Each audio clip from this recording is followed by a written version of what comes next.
yang terakhir ini penting terkait dengan hipnoterapi. Kalau kita dengar kata hipnoterapi, mesti dari dua akar kata itu, yaitu hipnotis dan terapi. Maka hipnoterapi itu artinya terapi kesehatan dengan menggunakan hipnotis itu. Nah, sementara hipnotis itu sendiri variannya banyak. Nah, maka perlu kita lihat sekarang bagaimana terminologisnya untuk memahami, kemudian bagaimana realitasnya. Maka saya coba secara ilmiah menyampaikan bagaimana misalnya dalam referensi yang diakui dalam dunia akademik, tetapi sekaligus juga dari para pelakunya.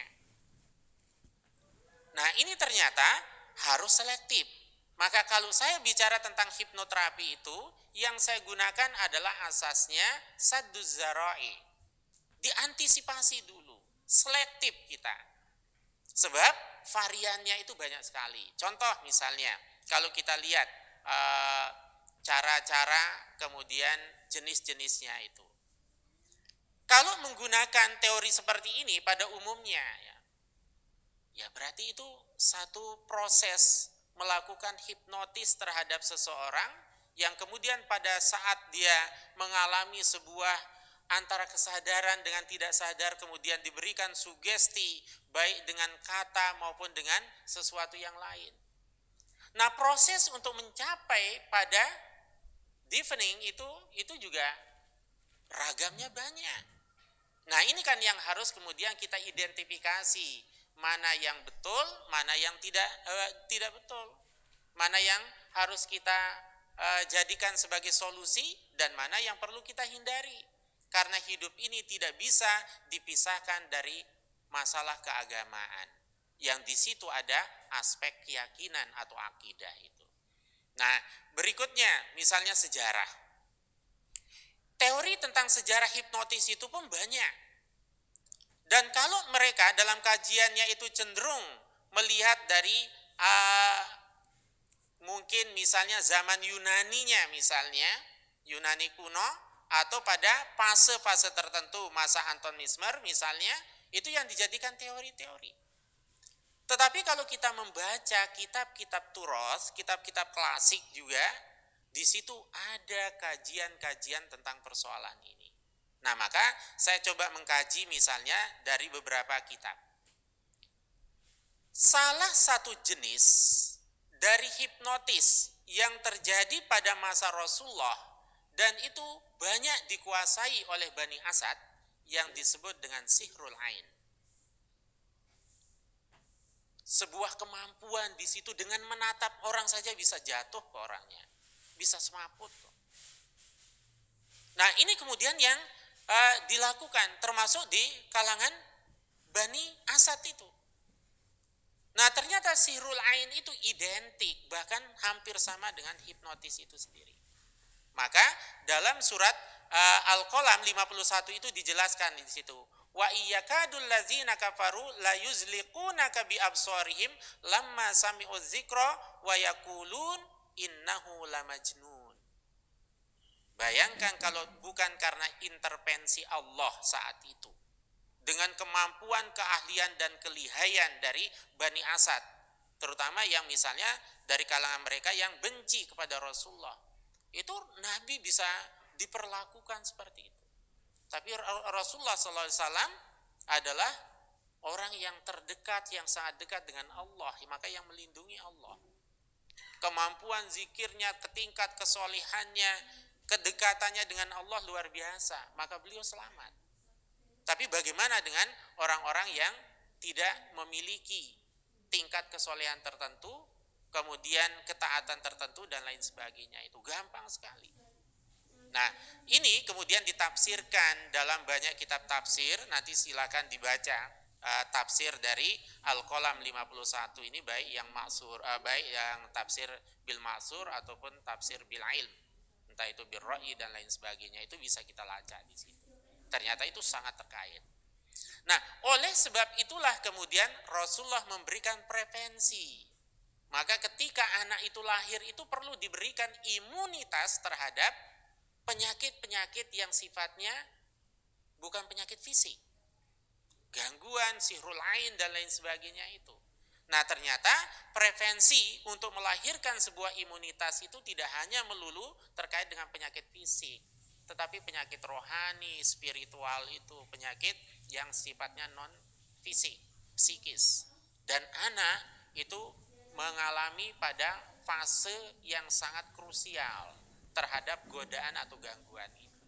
Maka Rasulullah SAW mengajarkan dalam hadis Bukhari itu, A'udzu bikalimatillahi tammat min kulli syaitonin wa hamad wa min kulli ainil lamah.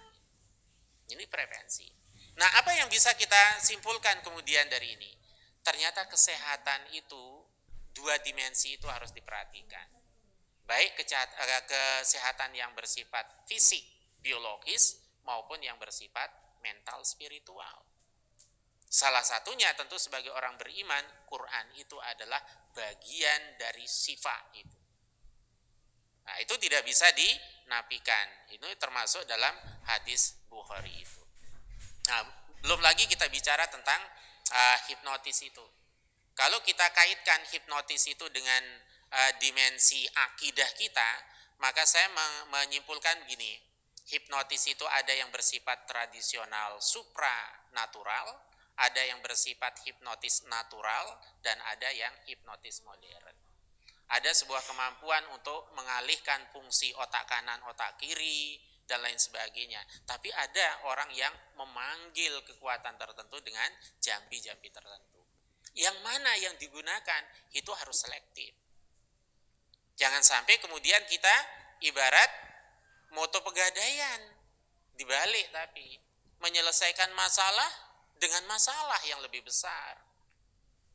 Nah, ini bisa menjadi kualat itu fid dunya wal akhirah malahan. Nah, ini yang harus diperhatikan. Maka termasuk kategori yang mana? Nah, ini. Kemudian yang lain, ada lagi kalau kita kaitkan dengan persoalan hipnotis ini adalah ketika dijadikan sebagai terapi pengobatan. Karena tadi judul awalnya itu manhat tarjih, maka tentu harus dikaitkan nanti, ini saya langsung saja pada komentar para ulama. Nah, kalau kita kaji, itu banyak ya, tentu karena ini persoalan yang sangat kontroversi, ijtihadiyah, ya pasti akan memunculkan pro dan kontra.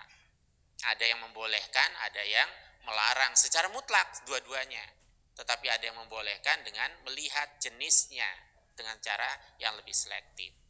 Maka pandangan pada umumnya kalau di kalangan para ulama itu yang melarang, ya antara lain menggunakan Al-An'am ayat 128. Kemudian ada beberapa hadis Nabi juga yang dijadikan sebagai landasan, termasuk kemudian fatwa Lajnah Ad-Daimah Saudi Arabia itu yang dijadikan sebagai referensi. Di mana di situ dikatakan at-tanwim al-magnatisi dorbun min durubil kahana bistihdami jinni hatta yusallituhul manum, dan seterusnya itu. Jadi ada intervensi menggunakan faktor X. Tetapi jangan digeneralisir, tidak semua. Nanti kalau digeneralisir ya yang pelaku dan aktivisnya juga marah tentu. Karena memang ada variannya. Kayak multi level marketing yang dulu kita bicarakan. Itu ya ada yang money game, ada yang memang sebagai sebuah sistem yang masih masuk kategori mubah, ada yang sudah masuk dalam melanggar normativitas bisnis seperti misalnya goror, zulm dan lain sebagainya. Begitu juga ini. Nah, maka ketika terjadi kontroversi itu, maka pertama adalah al-khuruj minal khilaf mustahab. Kita harus keluar dari kontroversi itu dulu dengan mencari alternatif yang bisa dipertanggungjawabkan baik secara ilmu kesehatan, secara akidah maupun secara dimensi hukum agama pada khususnya. Nah, ini terjemahannya. Dia dimengkategorikan itu. Nah, ketika intervensinya dengan jin, maka itu yang kemudian rawan dan bagian dari bentuk kesirikan, bahkan ada bagian dari sihir itu sendiri. Harus selektif. Dan kalau kita membaca ayat-ayat hadis-hadis Nabi terutama ya, hadis-hadis Nabi. Yang saya tangkap dari hadis-hadis Nabi itu memberikan satu isyarat bahwa ketika kita meminta bantuan istighdamul jinni, maka itu artinya kita membuka terjadinya mafsadah yang lain, yang lebih ekstrim. Karena umumnya jin itu tidak ada yang tanpa pamrih. Pasti suatu saat akan meminta tebusan atau meminta balasan. Tidak dari orang yang istighdam, yang melakukan atau memanfaatkan jasanya, tapi bisa anaknya, bisa cucunya. Dan itu kasusnya banyak. Saya beberapa waktu yang lalu sering, kemudian ada yang curhat, ada yang sharing dan lain sebagainya. Gampang mengidentifikasi. Ada seorang mbak-mbak ABG datang. Dia mengatakan, saya itu kok sepertinya selalu mendapatkan bisikan yang membuat saya itu sangat kuat sekali untuk ingin melakukan sesuai dengan bisikan itu. Antara lain kalau ada sumur, itu selalu ada bisikan disuruh terjun ke sumur itu. Jadi dia masih istighfar terus, kemudian akhirnya terkalahkan. Tapi yang sulit dia hindari, pada malam-malam tertentu dia tidur di rumah, tapi begitu bangun sudah ada di tengah kuburan. Ini kasus dia sendiri yang dicurhati. Entah dipindahkan oleh siapa, atau dia jalan tapi tidak menyadari itu. Maka identifikasi yang pertama itu saya, apa yang Anda lakukan selama ini? Dia mengatakan tidak ada. Tidak ada sesuatu yang dilakukan yang berbau mistik. Selesai. Saya naik ke atasnya, orang tua, bapak ibu. Ternyata tidak, ketemunya pada nenek dan kakek. Nenek dan kakeknya bisa memanfaatkan jasa itu, tapi cucunya menjadi korban. Nah, karena itu Rasulullah SAW mencegah kita untuk berinteraksi dan memanfaatkan jasa mereka. Biarkan dunia mereka sesuai dengan dunianya, jangan diusik. Begitu juga dia. Ketika mengusik kita, kita harus lawan, dalam tanda kutip. Sebab sekali kita takluk, maka kita akan menjadi bulanan-bulanan dia terus. Jadi banyak nanti ayat dan hadis Nabi yang perlu kita pertajam di situ. Nah, pendapat yang membolehkan ya tentu dengan semangat solusi, mencari solusi. Yang kedua, tidak semua menggunakan medium jin dan lain sebagainya itu jadikan solusi. Maka bagaimana alternatif yang harus kita lakukan? Yang pertama adalah sadduz zari'ah. Menutup munculnya kemudaratan itu harus diprioritaskan. Nah, harus diprioritaskan itu. Darul mafasid muqaddamun ala jalbil masalih. Mencegah kemudaratan itu diprioritaskan ketimbang hanya mencari keuntungan sesaat. Nah, lalu yang kedua adalah semangat dari hadis Nabi itu la doror wala dirar. Kita mungkin sembuh dari jenis tertentu tetapi terjebak pada jenis yang lebih akut lagi. Nah, ini juga harus kita perhatikan. Kemudian selektif. Jadi ada skala prioritasnya yang harus kita dahulukan, yang disebut dengan fiqhul aulawiyat, skala prioritas. Kalau ada alternatif lain yang masih memungkinkan dan itu bisa dipertanggungjawabkan secara ilmu kedokteran, secara hukum agama juga tidak melanggar, kenapa kita tidak menggunakan sesuatu yang normal-normal saja? Ketimbang kita menggunakan itu. Apalagi begini ya, dalam dunia tenaga dalam, maaf. Kalau sudah ada istilah pembukaan, itu tingkat sensitivitas seseorang itu luar biasa. Istilah pembukaan itu pun juga macam-macam itu. Dibuka kemudian dimasukkan misalnya. Lewat tingkat tertentu kalau sudah ini ditutup, maka dia tidak latihan berapa lama tetap pada level ini. Nanti dia lanjutkan dan seterusnya. Nah, karena itu perlu diperhatikan. Dalam sebuah hadis yang menarik, dulu kiai saya pernah menyampaikan. Ketika terjadi kontroversi latihan tenaga dalam di Bangil, Jawa Timur. Persis itu termasuk yang paling keras dalam mensikapi itu. Kan banyak jenis-jenisnya dulu. Latihan sampai kemudian saya coba mengikuti beberapa kali di situ. Cukup lama. Di situ terjadi perdebatan. Nah, kemudian sang kiai ini mengatakan ada satu hadis, saya lacak, saya ketemu hadisnya. Laula sabaqul ain la sabaqul qadar. Ada lagi laula sabaqul qadar la sabaqul ain. Yang ini yang kedua ini. Yang di situ bicara tentang kekuatan mata. Maka ketika misalnya orang yang dilatih betul kemudian begini kok bisa patah dan lain sebagainya itu ada teorinya. Ada proses pelatihannya. Nah, sehingga orang memiliki kemampuan lebih di atas rata-rata. Maka kadang kita kan disuruh untuk fokus dulu. Coba tempelkan apa misalnya atau di tembok, berikan titik hitam, kemudian kita disuruh menatap dalam ukuran waktu tertentu untuk konsentrasi itu. Kemudian pada suatu saat kita disuruh saling tatap, siapa yang paling kuat, misalnya yang satu sampai berair matanya, satu kedap-kedip, kita enggak misalnya. Lalu yang ketiga sampai pada level binatang tertentu.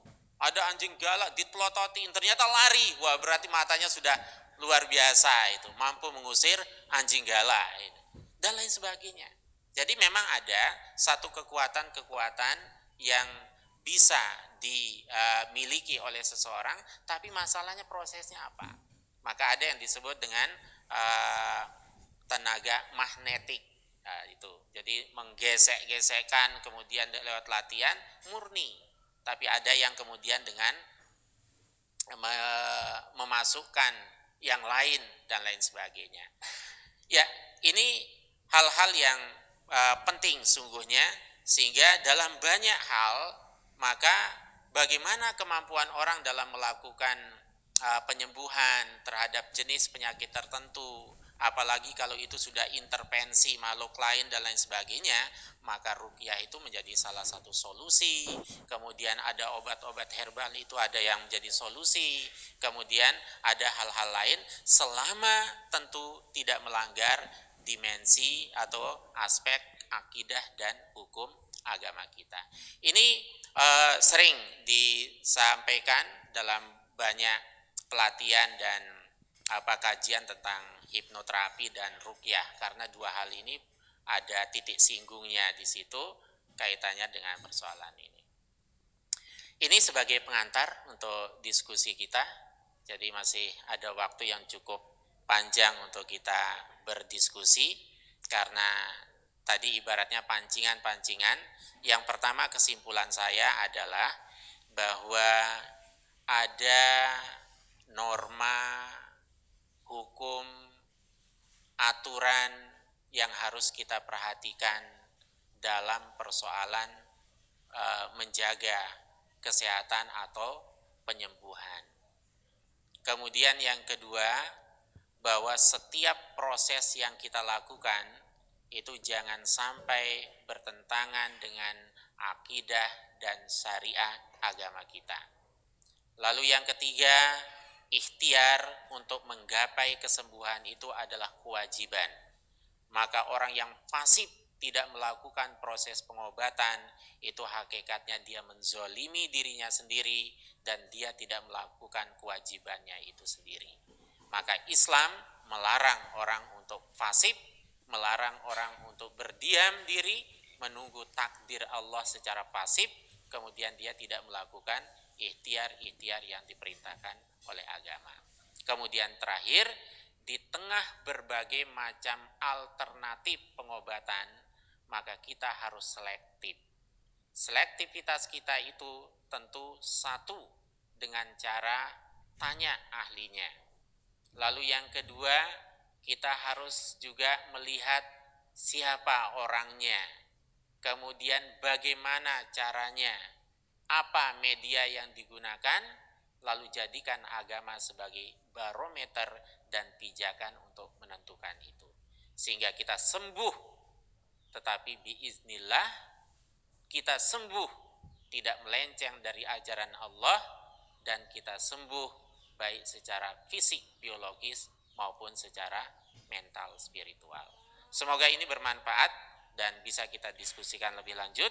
Kurang lebihnya mohon maaf. Assalamualaikum warahmatullahi wabarakatuh.